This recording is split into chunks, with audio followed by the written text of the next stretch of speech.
Hey, I'm Tara. Welcome to A Little Good News with Tara. Do you know somebody with a disability? Maybe you have a disability. I'd like to tell you about a few people with disabilities who became highly successful. Okay, so Mr. Cohen is a special ed teacher at Madison Middle School. I did not write down the state. He has spinal bifida. Was born that way. He's confined to a wheelchair. He's a teacher. He gets up every day. He showers. He makes it to school. He goes through the school to his classroom and does what he needs to do in a wheelchair. His legs don't work. He doesn't let that stop him. Miss Houng, I think I'm pronouncing that right, Houng, teaches at West Seattle High School. She struggled through elementary school. She attended elementary school in Vietnam. She's Vietnamese American. She said that they did not have disabilities where she was. If you struggled, you struggled.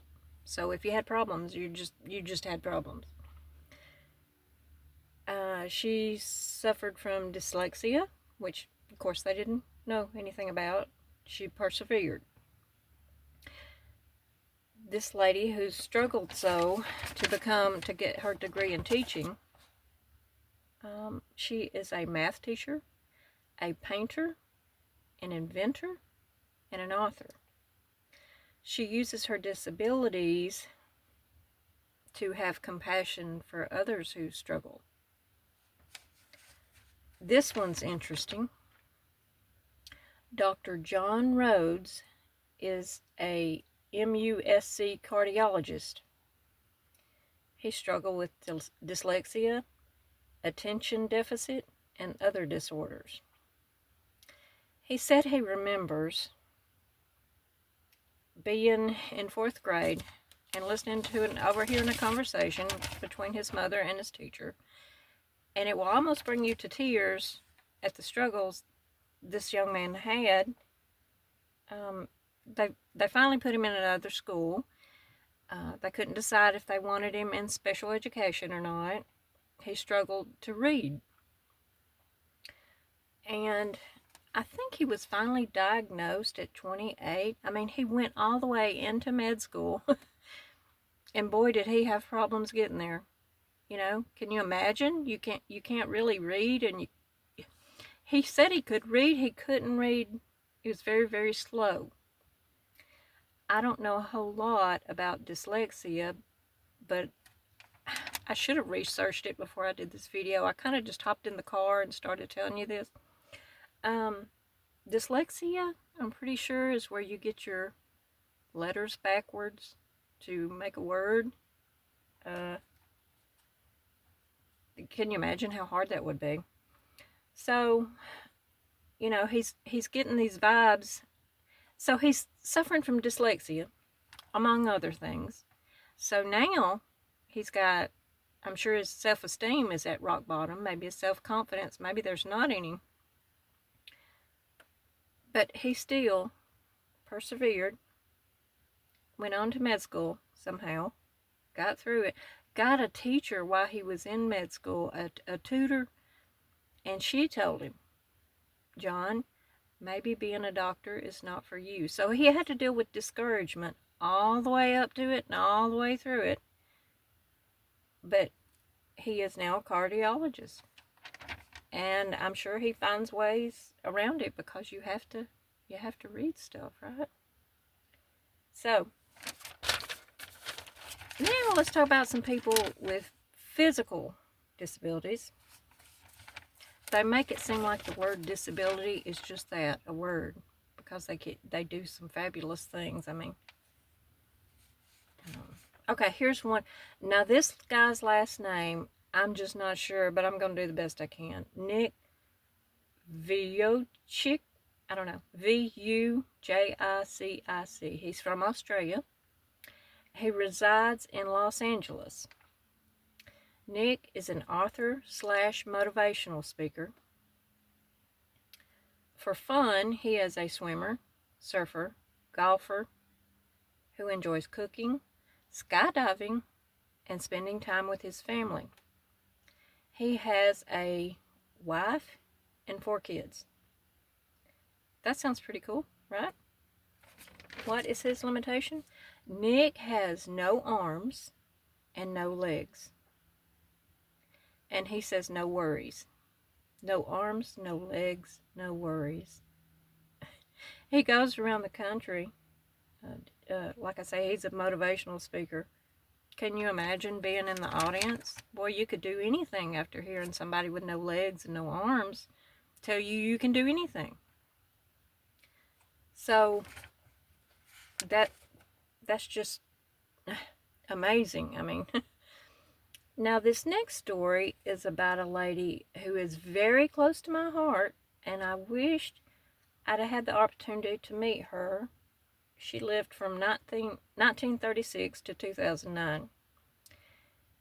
And she's close to my heart because she didn't live far from me. Her name is Margaret Jean Jones, and I've done a video on her before, but it's been a couple of years. She was a newspaper columnist, a magazine writer, an author of 3 books. And it gets to me because she had fibrodysplasia ossificans progressiva. Maybe I said that close to what it really is. Where muscles, tendons, and connective tissues progressively turn into bone. I believe she was able to graduate high school, and she lived until she was 72. For the rest of her life, she was bedridden. I think from the neck down. I believe that's the way it was. She had a typewriter, and her father made her some kind of utensil. I guess it was out of wood. I don't remember how the story went. I should have put that in here. But she would put that in her mouth and peck the keys on her typewriter to write her books and write her newspaper columns. I mean, she's just laying there in the bed for what, 50 years, something like that. And it didn't stop her. She just kept right on going. If you ever want to look up Margaret Jean Jones and read her full story, she is from Cullman County, Alabama. You could Google her because I checked. Nick from Australia, who resides in LA, I got that story off 60 Minutes, off of YouTube. I would highly suggest looking at his full story because it's just incredible. He talks about he's asking his parents for some money to buy something, and his parents was like, well, use your money. He said, but I don't have money. And he's just a kid when he's asking this, and his parents say, well, figure out how to get money. And there he is, no arms, no legs. What kind of love? That had to be hard for the parents, but they helped him see, hey, you can do whatever it is that you're wanting to do. You can. Now, the first 2 stories we talked about, the special ed teacher with spinal bifida, Miss Hoon, with dyslexia. I got those stories off of YouTube under People with Disabilities Can Succeed. These were just a few stories. I mean, Dr. Rhodes, that became a cardiologist, I got him down off TED Talks. I would really highly recommend looking at that one because the story, I'm just covering the top of it here. But if you saw him speak, it's incredible. I've got a little tickle in my throat. So, there's a few stories. That's inspiring, is it not? Thank y'all for watching.